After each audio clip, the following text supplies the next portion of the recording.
There's an old saying, you can't fit a square peg into a round hole, and vice versa. The edges of a square peg are too sharp and cornered to allow for a smooth, seamless entry into a round port.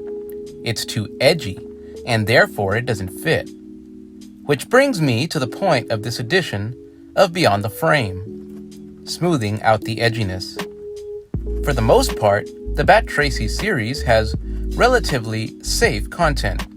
If it were to be rated by the MPAA, some of it would likely earn a PG rating, based solely on her voluptuous frame stretching the fabrics of her costumes to their limits.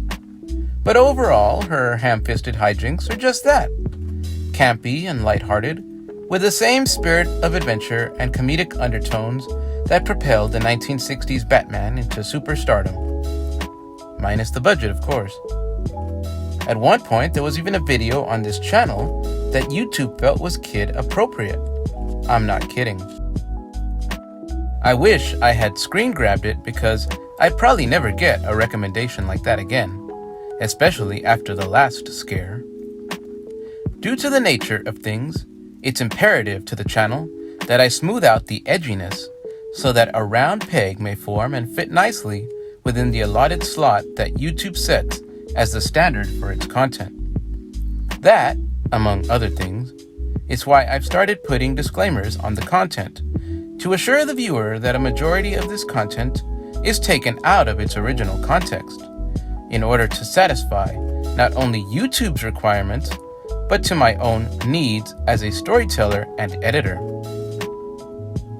Like I've spoken of before, several portions of content I recycle like the only pair of pants in my closet, because when stripped of context, they become multifaceted, like an open-ended question on a grade school test, where there's no finite answer, and ultimately the teacher has to give you credit just for filling in the empty space. And fill it I have. I've previously spoken on here about plot devices and character building, in a sense.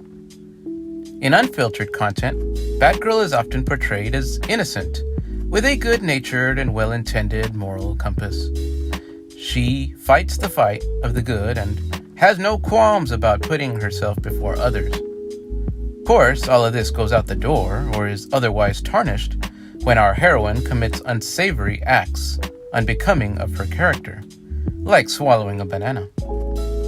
Anyways, considering the content restrictions one has to work around on the channel/platform, I'm not at liberty to go down that path and instead have to keep things lighthearted, if not a little dull.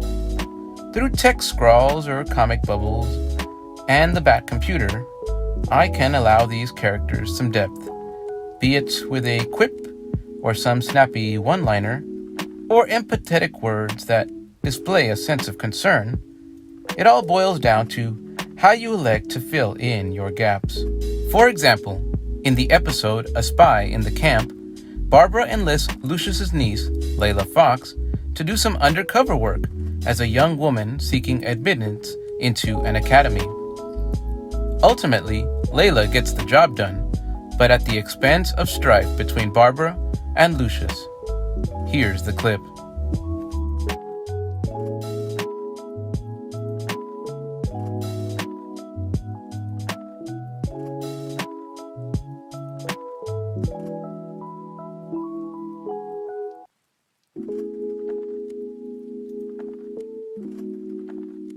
As you can see, Barbara is only focused on the case and seems adamant at seeking justice served no matter the cost, even at Layla's expense.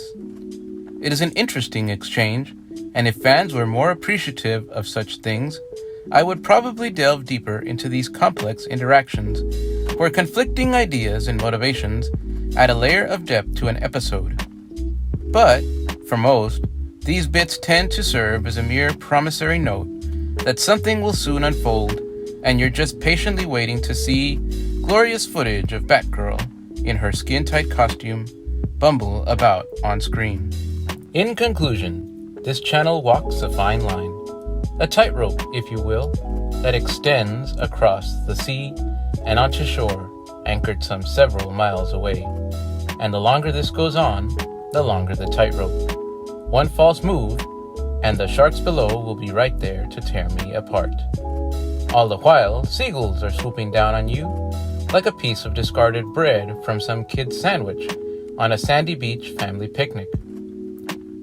These righteous people of the world, taking pride in spending their free time flagging videos for the tiniest bit of promiscuity. Where are they on this? I'd have thought by now there would be at least a petition. Anyways, let's hope I'm doing enough to keep myself on the tightrope without attracting any seagulls. Now, if you've made it to the end of the video, thank you for listening to me ramble. Until next time, peace.